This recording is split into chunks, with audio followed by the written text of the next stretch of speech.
And as Nick just mentioned, one of the countries threatened with the aid cuts is Honduras. For years, gang violence and insecurity have forced people to flee their homes, most bound for the United States. Many are caught and then deported, which can lead to a new set of nightmares. With the support of the Pulitzer Center, special correspondent Marcia Biggs and videographer Julia Galeano Rios went to Honduras to find out the fate of some of those sent home. It's a scene that takes place again and again in this airport parking lot in San Pedro Sula. I thought I would never see you again, weeps this 85-year-old woman. I promised that I would return one day, her grandson says. He's home after 5 years of living illegally in the United States. His family says he was working construction in Orlando when he was picked up for driving without a license, likely by local cops, and then deported by ICE. The family didn't want to speak on camera. Most of them didn't want to talk to us. They're laughing at us in the United States, one woman told me. Around 500 deportees arrive here every week. And underneath the surface of what should be joyful reunions lies the tough reality of why they're coming home and what they now face. If you're deported from the United States, you're sent on a plane. You are handcuffed at your ankles and your feet with chains, shackled. Amelia Frank Vitali is an anthropologist focusing on migration issues, working with the families of deportees. She says most of them are poor and were fleeing gang violence. Deported back to one of the most dangerous cities in the world, they now have nowhere to go. If you have to flee, you can't go to another neighborhood controlled by that same group. But you can't go to a neighborhood controlled by any of the rival groups either. Because having come from a neighborhood known to be controlled by the first group, you will be automatically suspected of being a spy. They go back to the same situation that they fled. Giovanni is one of those people. Like so many young men in Honduras, Giovanni says members of a local gang threatened to kill him when he didn't join. He asked us not to use his real name. I would never want to get into a gang, because here, to be in a gang means you have to do whatever they say. Rob, kill, kidnap, whatever they order you to do. So in the fall of 2017, Giovanni and his cousin left Honduras, intending to cross into the U.S. illegally. He says he tried to make an asylum claim after he was arrested, but had no evidence of the threats on his life, which are necessary to advance a claim. He says he couldn't afford the $10,000 bail, so he sat in detention in Arizona while he waited out the process. After 5 months, he can't stand it anymore. He signs a voluntary deportation order and is sent back to Honduras. Within a week of his arrival, he says members of the gang kidnapped him and took him to what's known as a casa loca, Spanish for crazy house, one of the many homes abandoned by those fleeing violence and now stolen by the gangs. They held me for 2 or 3 hours. They already had machetes and everything to cut me into pieces. They wanted to kill me at once. They wanted to kill me because I didn't do what they wanted. What did they do to you? Here and here, they were like metal rods. They put a rod through me. This one went in deep. They cut my hands. They burned me. I have several scars on my back where they were hitting me. They had a machete they were going to use to cut my hands. They wanted to cut off my hands and kill me slowly. And what was going through your mind? You can't think about anything but how to escape, how to convince them not to kill you.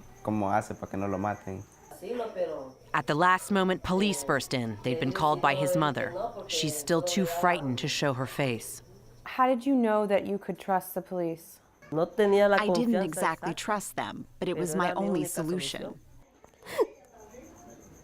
The family says the wounds were still fresh when Giovanni fled again to the U.S. a year ago.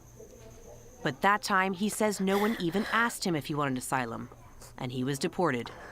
When you left the U.S. the last time, were you worried that something would happen when you came back? Yes, I didn't want to get off the plane. The threats came almost immediately, and Giovanni and his family have moved 3 times in the last year. They're now in hiding, rarely leaving this small alleyway. Several of their neighbors are making plans to leave on the next caravan, fleeing poverty and extortion by local gangs. But for another family, it's too late. Sarah Espinal is every bit the proud matriarch, showing off the photographs and graduation certificates of her children and grandchildren. These are my treasures, my most valuable things, she says. My family is the best thing I have. I am nobody without them. But underneath the pride lies the pain of a mother in grief. It's only been 1 month since Sarah lost her son Nelson, gunned down on his own street in a neighborhood of Tegucigalpa controlled by gangs. I wanted to die with him that day.